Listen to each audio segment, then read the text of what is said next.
21 ঘন্টা আলোচনার পরেও ইসলামাবাদের বৈঠকটি ব্যর্থ। বিশ্ব কি নতুন উত্তেজনার পথে? ইসলামাবাদের সেই রাতটি শুরু হয়েছিল প্রত্যাশা নিয়ে, কিন্তু শেষ হয়েছে নীরবতা দিয়ে। ইসলামাবাদে অনুষ্ঠিত যুক্তরাষ্ট্র ও ইরানের এই আলোচনা শেষ পর্যন্ত কোনো চুক্তি ছাড়াই ভেঙে গেছে। মার্কিন যুক্তরাষ্ট্র এবং ইরান এই দুই দেশের সম্পর্ক কখনোই স্বাভাবিক ছিল না। দশক জুড়ে জমে থাকা সন্দেহ, নিষেধাজ্ঞা এবং পরোক্ষ সংঘাতের পর এই আলোচনা ছিল একটি বিরল এবং সরাসরি মুখোমুখি হওয়া।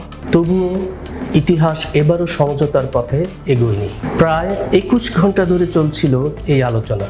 একটি দীর্ঘ রাত, যেখানে শব্দ কম ছিল কিন্তু চাপ ছিল ভারী। ইরানি পক্ষের দাবি, যুক্তরাষ্ট্র এমন শর্ত সামনে আনে যা তাদের কাছে গ্রহণযোগ্য ছিল না।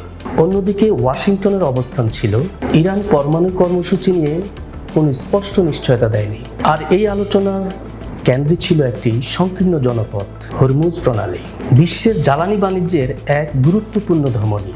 এখানে সামান্য অস্থিরতাও বিশ্ববাজারে বড় ধরনের ধাক্কা তৈরি করতে পারে। এই আলোচনা ব্যর্থ হওয়ার পর উপসাগরীয় অঞ্চলে যুক্তরাষ্ট্রের দুটি যুদ্ধ জাহাজ মোতায়েনের খবর পাওয়া গেছে।